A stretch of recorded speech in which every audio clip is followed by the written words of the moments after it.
What's up, everybody? Welcome to Inside the H podcast. We are Houston everything all the time. My name is Ike Cuellar. I'm right here with my boy Kush. What's going on, Kush? What's up, Ike? How's it going? It's been a little bit since we've done one of these, so Yeah, man. just want to welcome you guys back. Thanks for having us back, and let's get ready to roll. Talk some Houston sports, man. Yeah, man. Facts. Let's get into the Houston Astros. Um, I'm gonna let you start off with that, Kush. I know there's been a lot of games going on, and there was a Jose Altuve injury that happened that you wanted to talk about here. Yeah, unfortunate news. Last night in the World Baseball Classic, USA versus Venezuela. Obviously, Jose plays for Venezuela. Daniel Bard, one of the relief pitchers for the USA, hit Jose Altuve in the hand. I think last night I was with some friends and we're checking Twitter and we're like, man, we're waiting for that Ken Rosenthal tweet, that John Morosi tweet, that Nightingale tweet to see how long he'll possibly be out. I think last night they said like 8 to 10, possibly 8 to 10 weeks. But this morning came out that he actually fractured his thumb, so he's going to be out for an extended period of time. I think I've seen Jeff Passan say for like at the very least 2 months, because he's gonna have surgery in the next coming days. Um, it's gonna take him a while to get back. And then he's got to get ready in baseball shape again. So we probably might not see him until after like this summer, which sucks, man, because that's the that's the guy that makes our team go. I know he didn't have a great postseason last year, but he's the heartbeat of this Astros team, man. So it sucks to lose him. But you know how Houston rolls, man. Next man up mentality. Uh, I'm looking at possibly split time between Mauricio Dubon and David Hensley. David Hensley is actually one of the guys I'm really, really excited to see this year. He came in like late last year. He did some good things. Um, he's had a decent spring training. He's been putting in some work, and really excited to see now that he has that opportunity to step up and do some things for the Astros here. I'm excited to see what he will be able to do in the absence of Jose Altuve. Yeah, man, it's unfortunate. Altuve going down with an injury. It's really disappointed to see that. And I know he didn't play all that well in the postseason, but you know, he's Jose Altuve, man. He gets a pass. He's the GOAT of our team, and we just have to make sure we do everything to get him back fully healthy. We have plenty of guys that can step up to the plate and take advantage of this opportunity, man. Because a lot of times you don't get these opportunities where one of your main players goes down like that, and maybe this can be, you know, a time where these guys take advantage of that. And really looking forward for the season to start already because, in my opinion, I think it's important for those players to play in the baseball classic, man, because they represent their country, and that's something that's really important to them. And you know just to represent your country for any reason, I think is very special. And I know some people will disagree with me, but you have to represent your country, man, at all times. And there's a lot of pride in that, especially when you have family over there and you grew up over there. Um, so I think that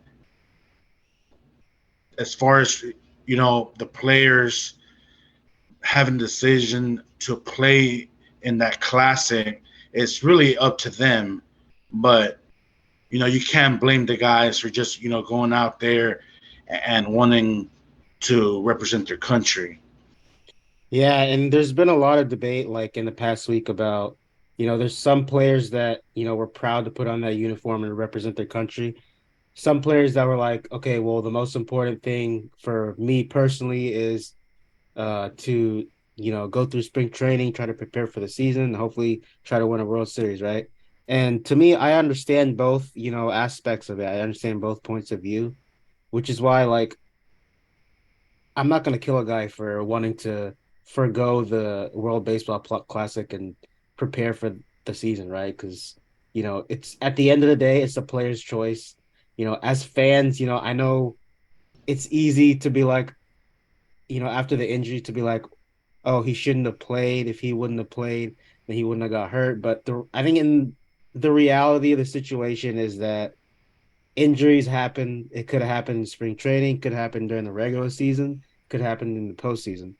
So, I think it sucks. It's unfortunate that it happened, but it did happen, and now you kind of have to prepare how you're going to, I guess, build your team and what you're going to do in the regular season because of that injury.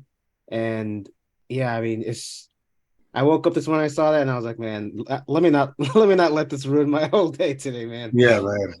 I think And in a way too, is less painful for us Houston Astros fans because we just won the World Series. We have two rings, and we know what Altuve means to the city of Houston, Texas. Man, like we love him, and we just want to make sure that he gets back healthy, and to take care of himself. We'll take care of the rest. The rest of the guys on the team, but we're fresh off a World Series championship, so in a way, it's kind of less painful for us fans, right? yeah, and with that being said, like imagine being a Mets fan, bro, because the Mets haven't won for a long time. And what are the Mets known for? They always fuck it up somehow. The word Mets, the word they Metsed it is like a thing, which pretty much tells you everything you need to know about that organization, that team, those fans. And the Edwin Diaz jersey was just heartbreaking, bro. Like, and just watching it, and then watching, I think it was his brother, just so emotional, crying. I was like, man, that's tough, bro. That's tough. And Yeah, yeah, to add on to that, like he just got a new contract. He's possibly the best closer in baseball. Like the trumpets, all the stuff surrounding it is, man, it's that was tough to watch. And then just knowing that that could happen to one of your players, and it unfortunately it did. It just sucks, man. yeah, man. You hate to see any player get hurt. It don't matter what sport it is, to be out for the season, to get a major injury like that. You just hate to see that, as a fan. Even when you're a player, sometimes, man, you want to face the best when you're playing, when you're a true competitor. And I just want to say this about those weirdos on the internet that celebrate, players getting injured. It's so weird to me, bro, because you celebrating that, it just shows like how petty you are and what kind of fan you are. Um, I think that's really disappointing to see. But people are gonna do them. So like I said before, the game is fair. They can do whatever they want. I just think it's such a petty move and like just disrespectful to act like that, to celebrate a player getting hurt. It's just like a douchebag move, man. In my opinion. What do you think about that, Kush? Yeah, man. We've been seeing a lot of this on Twitter recently. Like, I'm gonna bring it back to the Dodgers. Gavin Lux's, where he tore his ACL and his MCL, I think. Here's the thing I'll say about it is I tweeted this morning. I'm the type of person that I don't care if it's the Dodgers, the Yankees, the Red Sox, a team that we hate, a player that we hate. I will never, ever, ever like troll about an injury because you like it takes these guys so long to get back. It takes so much work. I mean, we all see the comeback videos, every year in every sport. An athlete gets injured. It's hard, bro. And so that's why I never troll an injury or like make fun of an injury. it just sucks that it happens.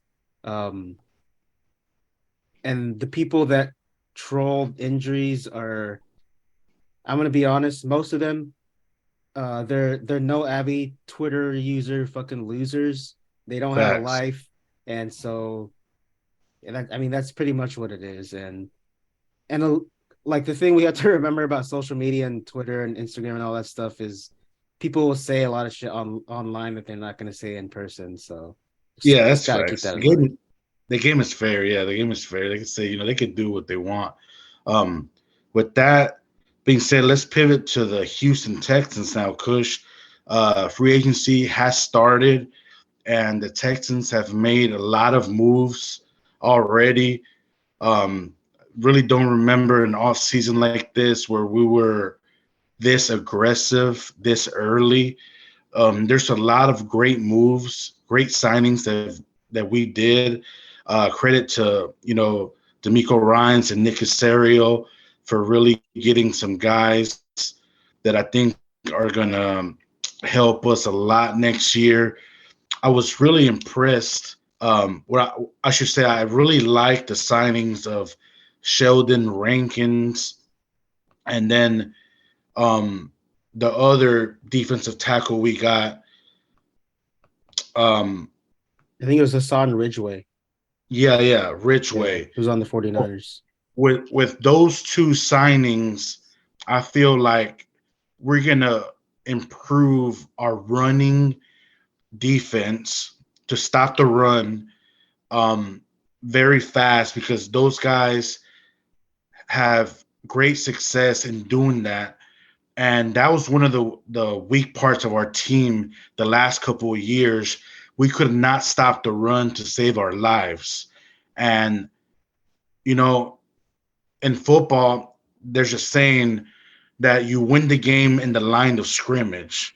And it's so true, bro, because whether that's O line or D line, that's where it starts. You got to be aggressive at the line of scrimmage, and you have to show from the beginning of the game that you're not just going to run all over us. That's how the offense gets opened up, and that's how, we let teams run the ball on us down our throat like the entire game. So I think those two signings are very important for the Texas defense. Also, adding safety Jimmy Ward from the 49ers, that was a D'Amico Ryan signing all the way. I think the defense is going to be that much better, and it's going to be really improved by these signings because um, people were just running all over us, man. Like every game, they were doing whatever they wanted on offense. So I can't wait to see what the defense looks like with D'Amico Ryans, as our head coach, because I know he's gonna focus on that and make sure that we're, ready on that side of the ball. But what signings to you really were important to you, Kush? Like, which players that we signed were you really excited about? Well, the former, lifelong Texan fan in me was excited about Case Keenum. Yes, sir. You Back. see the U of H hat I got on right now. Yeah, we're not Yes, on sir. video, but I got the U of H hat on right now. Shout out Houston Cougars. Yeah, Case Keenum, backup quarterback. I think whoever the starter is next year, I think um, Case Keenum is a good guy to have as your mentor. Um, God forbid, hopefully an injury doesn't happen to the starter, but if it does, Case Keenum is more than capable of, winning a few games for you, I think. I really love the Jimmy Ward signing. I feel like that makes our defensive backfield like very, very exciting, very excited to watch the secondary go to work. Stingley, Petrie, and Jimmy Ward. Um, And I think you're right. The two signings on the defensive line, it's gonna make our run defense better. Our run defense has not been good the past couple of years. And hopefully we can improve as a defense. Have no doubt in my mind that we will, considering who our head coach is. But you know, They kind of got me a little excited with these signings, man. NFL free agency is here. The Aaron Rodgers stuff, rumors circulating, Lamar Jackson stuff circulating. So, and I just love seeing like are the Texans interested in Lamar Jackson stuff and all this, all the stuff surrounding free agency. So, a little bit of excitement around the NFL right now. Facts, man. Like the NFL truly never really has an off season because there's always something going on. But getting back to the Texans, man, I really feel with our secondary, it can be a no-fly zone, man. I really feel that way. I really feel like this is the best secondary we've had in a long time because over the years, even back then when we had Rick Smith as a general manager, and then we had Bill O'Brien, there was never really uh, like a focus to go out there and have a legit secondary. And when you do that, you're just helping out the D line guys, you're helping your linebackers out because you're giving them more time to get to the quarterback. And that's what we want. We want to get after the quarterback, get sacks, create turnovers, possibly score points with the defense. And I think that's going to have a big impact on our team because when your defense can score points for you, there's not a lot of pressure on the offense, right? Even though we do want the offense to be clicking on all cylinders. But I really feel like it can be a no fly zone with the guys we have back there. Um, really excited to see what it looks like. We also re-signed Laramie. We re-signed Laramie Tunsil to a bigger deal. He's still the highest paid offensive lineman in the NFL now, and just to secure him in our offensive line is huge news for us because that's going to protect our quarterback. Whether we get him from the draft or we sign somebody else, um, that's really going to protect him. And those are the key pieces that you want to add in free agency on both sides of the ball in your offensive line and defensive line because in your O line you're going to protect the quarterback and give him time, to make those reads and to find guys down the field. Also really excited about Robert Woods, man, a wide receiver, that we signed from the Tennessee Titans. He's really a dump off guy. And what I mean by that is when you scan the field as a quarterback, you always have a check down, right? It's kind of your safety guy that's always going to be closer to you, not really down the field threat, but it's going to be closer to the quarterback to give him a little bit more confidence. And you just dump it off to him, whether that's 5, 6 yards, just to kind of get something from the play. And I really think that he's going to shine in that role because a lot of the times, depending on your playmakers, that spot is always going to be open in that play. Whatever kind of offense we run, that's always going to be a sure thing. And he has years of experience. He played really well when he was with the Rams. He had a decent year last year. I know he had a major injury couple of years ago, but he was solid last year. And I think that's going to be one of the quarterback's best friend to kind of just give him a target when everything else is, covered down the field. Um, so I'm really excited about that signing. And I feel like we just need the quarterback now. That's who we need to add to our team because we got all these other pieces that are already on the team. So we need to add the quarterback, and we also need a stud wide receiver. I feel like that's what we need to go after in the draft. We did sign Noah Brown from the Cowboys, but these are players that are going to be complementary to the other guys. We need a stud that can, take the top off the defense, right, Kush? Yeah. Um, whether that's first round or second round. We need to get a stud playmaker that can do that for us. What do you think we should go after in the draft? Um, late first round or second round, Kush? Yeah, so speaking of that wide receiver, we did trade Brandon Cooks to the Cowboys. Oh yeah, that's So facts. yeah, traded Brandon Cooks to the Cowboys for a fifth rounder this year and a sixth rounder next year. So Facts. um, they're in the market for a receiver. So it just depends how the first round goes. Obviously, number two, I think we all know what type of player we want with number two. That we don't even have to discuss that. But the number 12 pick is interesting to me because I like the more and more I see him, in his workouts and just like watching film of him, I love Bijan Robinson. I think he can do so many things on the field for you. And if he's still there at number 12, I would consider taking him.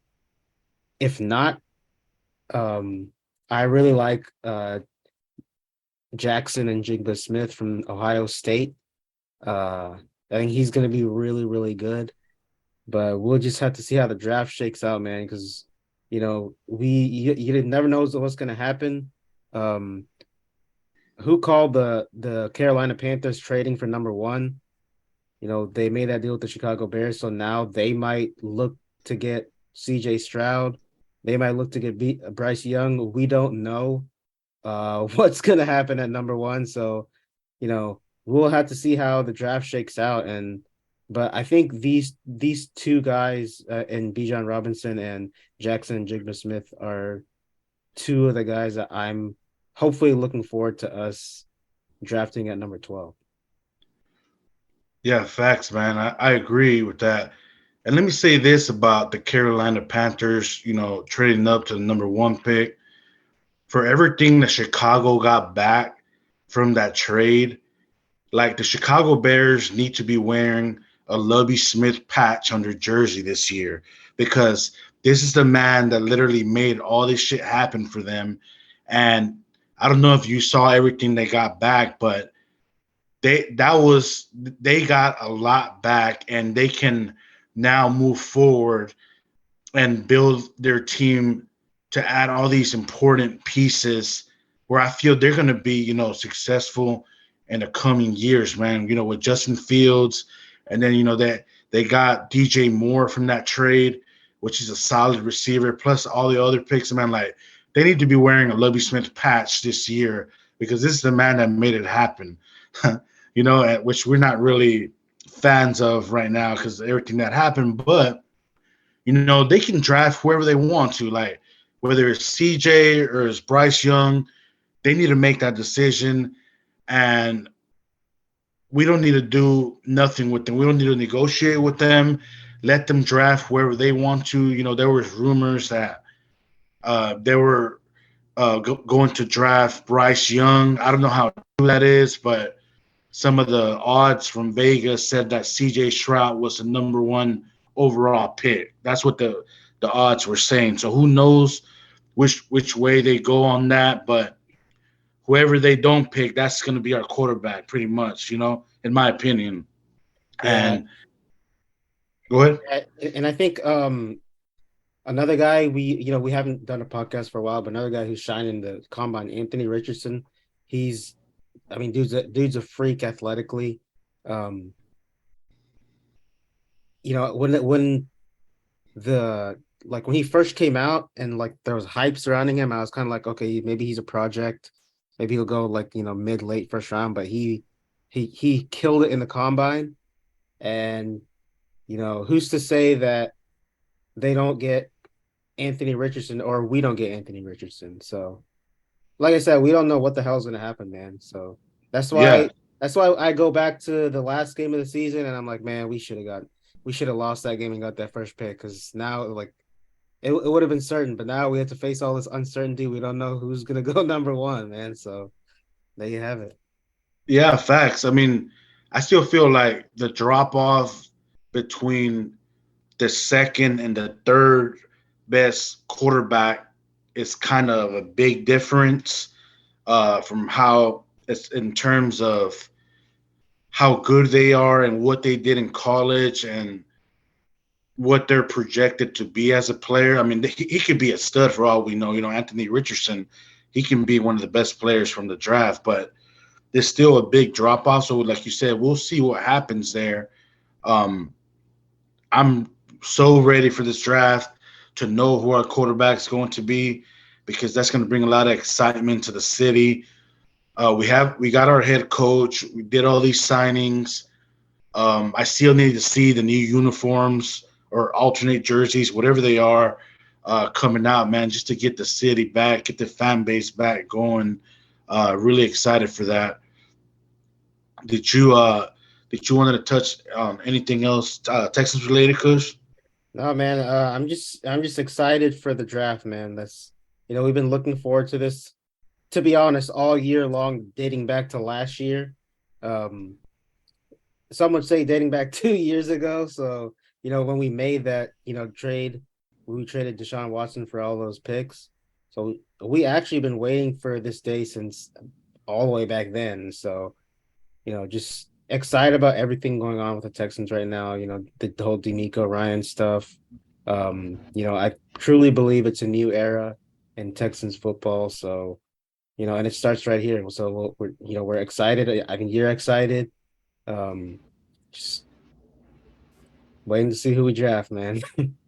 Yeah, and make sure y'all stay tuned with us, man, and listen to our podcast. We're gonna have a draft special here, um, just from everybody. The Texans drafted, and some of the things that went down on draft night. I think it's gonna be really exciting to look forward to that.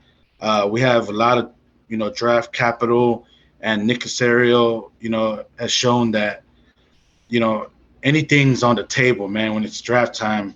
Like, Kush said earlier, uh, anything can happen in the draft, man. Somebody can be projected at a certain number, but anything can happen. And we've seen that from years prior in NFL drafts, how things happen. So make sure y'all stay tuned for that. Tune in with us here on our podcast, Inside the Age. With that, let's move on to the Houston Rockets. And believe it or not, man, we've got 3 games that we've won in a row, you know, and we have beat some of the better teams in the league. The Boston Celtics, the Los Angeles Lakers, and the New Orleans Pelicans.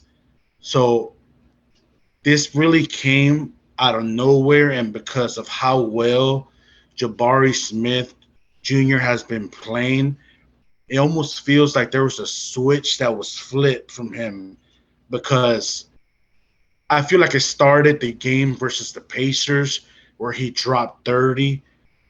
His confidence is just, way up. I don't know what happened with him or who talked to him, but he's hitting his shots. He found his shot again, and he's really like showing signs of coming into his own here late in the season. And this is exactly what we wanted to see, as fans, because the whole year, he really was struggling for the most part offensively, especially with his shot.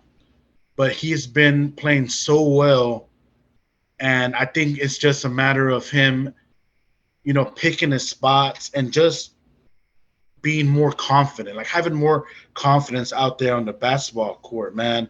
Like during the game, he started really, I feel like, getting his confidence from working inside, like taking it to the rim and then moving a little bit further, like shots at the elbow, getting his inside touch and getting comfortable with those shots.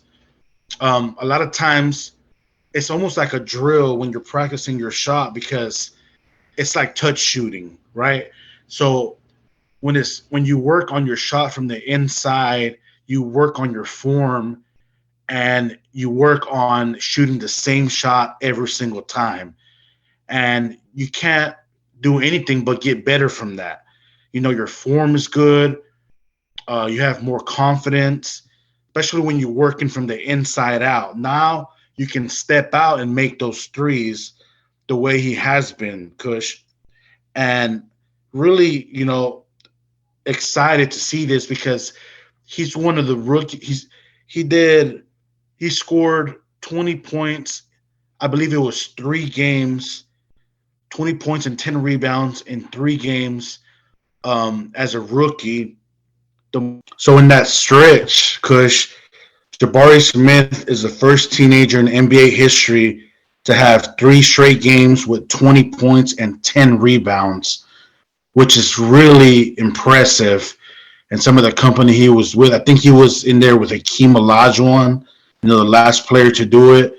Really impressive the way that he has been playing and in this stretch. I was at the game on Friday versus the Pelicans where he hit that amazing game-winning shot. And you just look at the way he shoots those shots with so much confidence, where the release point of those shots, it's so high that you can't really guard that. You can't really do anything about it. He can shoot over you whenever he wants. And it was so exciting to be there in person, man. I was talking mad shit to a Pelican fan over there. I was trying to keep my cool until we knew that we won the game for me to talk shit because I didn't want to. Smart by you, bro. You know what I'm saying? But as soon as we won, I was letting them have it, man. Not disrespectfully, but I let them know, like, bro, like, you can't just come over here talking shit and expect nobody to tell you anything, especially when Jabari Smith Jr. is playing this way. This guy just hit a switch, and he's been playing out of his mind. I love everything about it. What are your thoughts on that, Kush? Yeah, I think Jabari, like the past, week and a half, he just looks like a different player. Like he's more confident with a shot, like you said. There's not too much like thinking going on. He's just letting that thing fly, man, and just making plays. As far as the team as a whole, I think we talked about this early in the season. This Rockets team, they haven't won a lot of games, but if it's like a major market opponent that's coming into town, they freaking get up for that team, man. Like they did for the Lakers. They got up for that. They got up for the Lakers, even though LeBron was out. But I think that was just a big win for them, just as a team, because I think that was their second win in a row, right? Yeah, facts. Yeah, so I think that was a huge win for them. Yeah, man. I was actually, we talked about this off the podcast. Friday night, I had gone to bed early, and I woke up in the middle of the night. I opened Twitter, and I see Jabari trending on Twitter. I was like, oh shit, what happened? And I saw the video. I was like, oh my god, bro, I missed it, but damn, like he was calling for the ball. He was clapping, calling for that ball. Got that ball, dribble, pulled up, and just hit that game winner. Man, it was awesome to watch. And then his teammates just hyping him up after that. Jalen Green hyping him up after the shot was just awesome to watch, man. Yeah, man, and credit to the coaching staff for drawing up that play where they put him close to half court to where if they couldn't get the ball inbound, there was a for sure thing that you could just get Jabari the ball there really easy and let him cook for the last shot. And that's exactly what happened. Credit, to the coaching staff because he's been on fire lately, and this is the guy you want taking the last shot. At least in this stretch that we're having, how he's been playing these games. I like how he almost got himself, in rhythm with this, playing this well because he started really just realizing he can affect the game in different ways, whether that's getting offensive rebounds by himself or like taking it to the hole. Sometimes you gotta force yourself into these situations if you're driving to the basket to get you on the board, get some free throws, catch an alley from somebody or get an offensive rebound. You got to start in there. And I feel like that's the way he really started to kind of, get himself involved, even if they weren't running plays for him. So just an overall great job by Jabari Smith Jr. and just finding his spots, finding where he's comfortable at, and executing. The defensive side of the ball, he still struggles a little bit, but I think it was a little different dynamic when we were playing him at the 5, when Shingun was out, because now he's able to guard those pick and rolls, and you can do a lot of different things when he's playing the 5. There's so many things on defense that you can do, when if you're playing small or you haven't playing the 5. So really hope that he keeps this up. Really excited to watch the game later on today. We're gonna play the Pelicans again, and see what happens, the adjustments they make. Both teams, and see what happens, man. Really like the way Tari Eason has been playing as of late as well. So really, just encouraging sign to see Tari Eason playing well like that. I think he could play the small forward for us in the future here, at a consistent,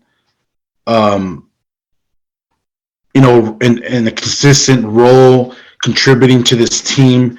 Really believe in Tari Eason. I want to give a shout out to KPJ because he's been doing his thing lately too, especially with the assist and taking care of the ball. There's a lot of people, there's a lot of things going on, where people were upset on some of the things that happened with KPJ in one of these games where his body language wasn't all that, and he got into it with some of the coaching staff, but that happens a lot, even in practice. During the game, you have arguments. You're competing, you're fighting against another team, so your emotions are going to run high. Like, you can't knock this man for being the way he is when he's just trying to play his best, and he's been showing that lately. Even just scoring the ball, like against the Pelicans, bro was having a solid game, and he was one of the reasons why we came back. He had a big 3, there in the last minute and a half or so to cut the deficit. And the KPJ slander needs to stop, man, because he just wants to play at his best. And, he's a really young guy right now, man. He's going to have emotions and things are going to happen, but, that's just, how he plays. That's the emotion, that he wears, on him during the game. He's just a guy that wants to win the game. And, I was critical of that too, on my other podcast, talking about KPJ and how I don't like the body language and stuff like that. And that's, as a basketball fan, when you see something you don't like, you're gonna call it out. But it's the way that players respond from games after that really tell you what kind of player they are. And he's really been impressive over the last 2 or 3 games. So, I don't really have anything bad to say about KPJ other than he's been doing his thing, man, and big credit to him, and I hope he keeps doing that, man. You got any thoughts on KPJ, Kush? Yeah, I think the thing about KPJ, which I've been saying this whole time, is you're gonna get the bad stuff with the good stuff. You just got, just he personally just has to keep that stuff to a minimum. And towards the end of that Lakers game, he made a stupid foul, a flagrant foul against I think it was Austin Reeves, I think. Yeah. And then Austin Reeves missed a free throw, which we as a Rockets fan, I love to see that when the other guy misses a free throw, the technical foul free throw. But yeah, man, like he has to learn to, you're up in the game. you can't commit that foul because I think during the broadcast, Ryan Hollins was saying like, bro, you don't know how these games are gonna go in the last like 5 to 10 seconds. Anything can happen, and so he just has to understand that and like be smart about the fouls in the last like 10 seconds, 5 seconds of the game. But like I've been saying this whole time, like all these guys are young. Some of them are below drinking age. I like to put it that way. I don't like to use the number, but they're below drinking age. So it's like, That's really young. and these guys are on the court in the freaking NBA, and they're just it's just a learning experience. I know fans are, you know, I'll say a little impatient with the rebuilding process, and maybe it's taken a year too long for us to see improvement, but we have to remember like these guys are really, really young. Whoever you get in the draft next year is going to be really, really young. And that's why coaching is so, so important. Um, and just, KPJ, he is a good player, bro. Like he and what I'm about to say might be a little bit controversial, but he's improved as a point guard, but he's never going to be that Chris Paul type, pat like true field general, court general, pass first point guard. Like he's never gonna be that. Now he can improve his game in that aspects in certain aspects, which I think he's done a good job of doing that. But I just don't see him ever being that guy as a pass first point guard, which is fine because how many guys in the league are true pass first point guards nowadays? Not a lot, right? Like we don't see a lot of Chris Pauls anymore. A lot of these guys are combo guards that can score and they can make plays.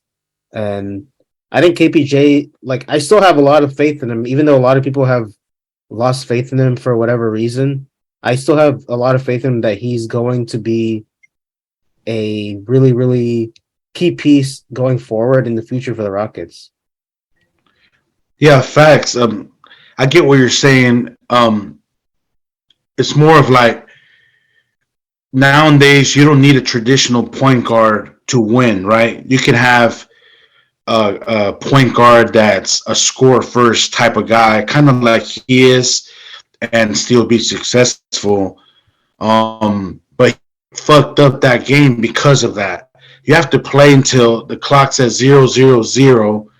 Um, and granted that the Revs were acting like douchebags again and try to give the Lakers every single call. They're treating Austin Reeves like he was LeBron James, and that's another story. Like, please don't let me go on that rant on this podcast because I will be on here for 2 hours talking shit about these refs. It was just a disgusting thing to see how they were giving the Lakers every chance to try to come back in the game with no LeBron and no AD. That's embarrassing. But anyways, um, the thing about KPJ that I'm the most critical about is his quick decisions. When he's a point guard, if he could just make quick decisions with the ball, whether that's passing or making his move to the basket to try to score or be a playmaker, I think it would really improve his game. And what I mean by that is less dribbling, and you can still score and do your thing, man. I'm not saying don't score, but if you're going to score, make one or two moves and go to the rim, right? Don't dribble the air out of the ball, waste the shot clock because you're taking other opportunities away from the rest of the team. Other opportunities where better shots can be generated is what I'm trying to say. And I feel like if he improves that, he can be a way, way better player, especially as a point guard. That's really my only knock on KPJ. And the body language. Sometimes you don't like to see that from one of your players on the team. But that's just the fire that he plays with. Sometimes he gets down on himself, but we have guys in the team that could talk to him and the coaching staff that kind of get in his ear and let him know don't give up on the plays. Like it's never cool to give up on the plays because you don't get a foul call. I think if he can work on those two things of his game, I think he could be a way better player. And I still believe in him, like we said before, and just I hope that he stays with us for a very long time. Yeah, I definitely agree with what you're saying. Like for him, like he needs to focus on the little things, and if he focuses on those things, then that's gonna make a big difference. Like not making, not like you said, not giving up on the play. Like you know, just get back on defense. Don't stand around on offense. Like those little things that players, tend to do in the NBA. Like if you fix those little things, just a little bit, that can make a big difference in your game and just in your confidence and your team's confidence in you. And so, with KPJ, it's like, with Rockets fans, it's a love hate relationship with him. Which the type of player that he is that comes with the territory. Like it's the thing I like to always say is with players like him that are with players like him that are like what's the word I'm looking for? Like a very fiery type of emotional players. Yeah, almost like hot headed, right? Right, hot headed. Exactly. With players like that, is it comes with the territory. It's just as long as they can control it a little bit, because you can't ask them to control it 100% of the time, because that's not going to happen. As long as they can control a little bit of the time, then I think he can have a lot of success. And I even after everything, the stuff last year and the stuff this year, I still believe he's going to be a really good player. And like I said earlier, he's so young, and just growing with the team is going to really help him. Facts, man. That's nothing but facts. We're gonna end it right here, guys. Thank you for everybody that's been listening. Make sure that you subscribe to our podcast anywhere you get your podcasts on, and make sure you follow us on Twitter. My name is Ike Cuellar. I'm on Twitter at Ike Cuellar. Kush, let them know where they can find you at, man. On Twitter, I'm at Christopher Paul. Don't forget, guys. The link is in my bio. The link is also in our podcast page bio on Twitter. So all you gotta do is click the link. It'll take you to our YouTube page. It'll take you to our Apple and Spotify links. So make it easy for you guys to tune into us, every week. We're back. We're ready to go, man. Yes, sir. Let's get it.